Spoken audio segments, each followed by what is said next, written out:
Allez, c'est parti, plongeons directement dans le vif du sujet. Aujourd'hui, on enfile notre casquette de correcteur pour une vraie petite clinique de l'introduction de dissertation en philosophie. L'objectif, il est super clair. On va comprendre ce qu'un prof attend vraiment d'une copie et surtout, on va voir comment construire cette fameuse intro parfaite de manière presque mécanique, ce qui est idéal quand on débute en licence par exemple. Fini l'angoisse de la page blanche, on va décortiquer tout ça avec un œil d'expert. Alors, au programme de notre session, 1. Les erreurs de l'introduction, 2. L'art de la définition, 3. Les petites astuces de vérification, 4. Comment bâtir la problématique et 5. Un exercice concret. Pas de panique, on va casser les concepts académiques qui ont l'air un peu lourds, étape par étape. Section 1. Les erreurs de l'introduction, le diagnostic. Avant même d'apprendre à construire un raisonnement béton, il faut repérer ces fondations fragiles qui mènent tout droit à la catastrophe, j'ai nommé le redouté hors sujet.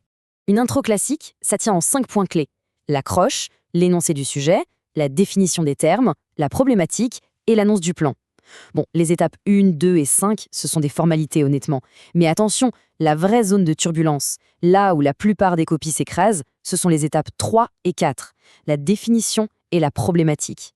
C'est exactement là que le correcteur évalue la profondeur de la réflexion. Et c'est là qu'on retrouve des pièges ultra classiques, de vrais nids de poule. Par exemple, commencer son texte par l'expression « de tout temps », oh là là, ça exaspère immédiatement le correcteur. C'est une banalité absolue qui n'apporte rien. Ensuite, on a l'erreur monumentale du relativisme. Dire que tout dépend du point de vue, c'est littéralement tuer l'exercice, parce que ça revient à dire que la philo ne sert à rien, puisqu'il n'y a pas de vérité à chercher. Il faut aussi absolument éviter de répondre juste par oui ou non, ou d'ignorer les présupposés cachés du sujet, ces petites choses que la question tient déjà pour acquises. Ce qui nous amène à la section 2, l'art de la définition, la théorie.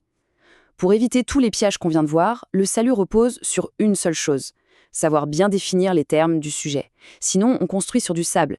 Prenons un exemple tout simple. La définition circulaire, c'est le défaut fatal. Dire que la guerre est une activité guerrière, on n'est pas plus avancé, non? Le mystère reste entier. À l'inverse, une définition précise est super instructive.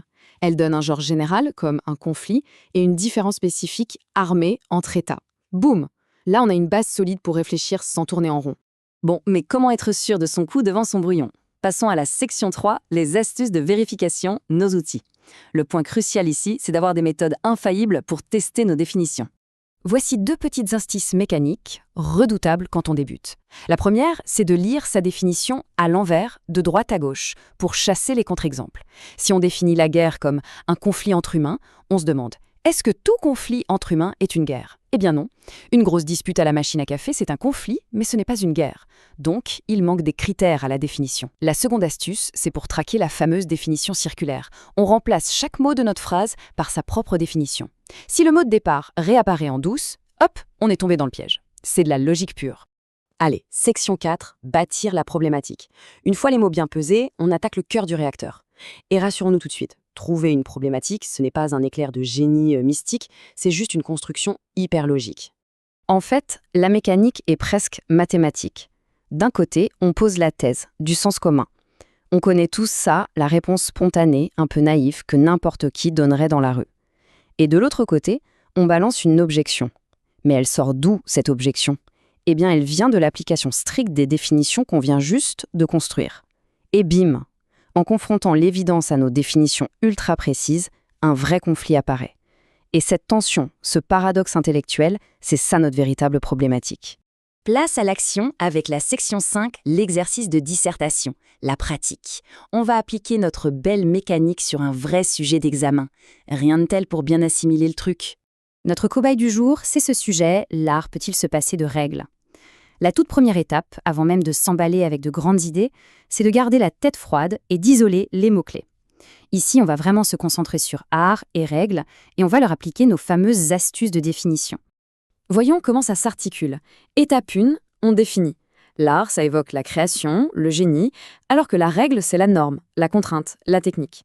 Étape 2, la thèse spontanée du sens commun. On a très envie de dire que l'art, c'est la liberté absolue, donc oui, il doit se passer de règles. Mais attention, étape 3, l'objection. Un art sans aucune technique, sans aucune forme, est-ce que ça peut produire une œuvre réelle?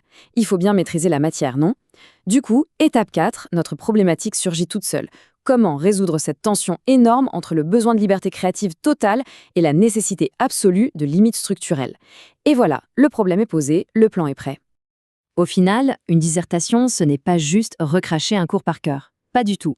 C'est vraiment une invitation à creuser, à remettre en question ce qu'on tient pour acquis au quotidien. En maîtrisant la définition et la problématisation, on ne fait pas que répondre à une question, on révèle toute sa complexité. C'est là que le vrai travail commence. Alors, on peut se demander, pourquoi est-il si vital de bousculer nos évidences les plus spontanées? C'est peut-être tout simplement là que se cache notre vraie liberté intellectuelle. Sur ce, laissons cette question en suspens et à très vite pour une nouvelle exploration.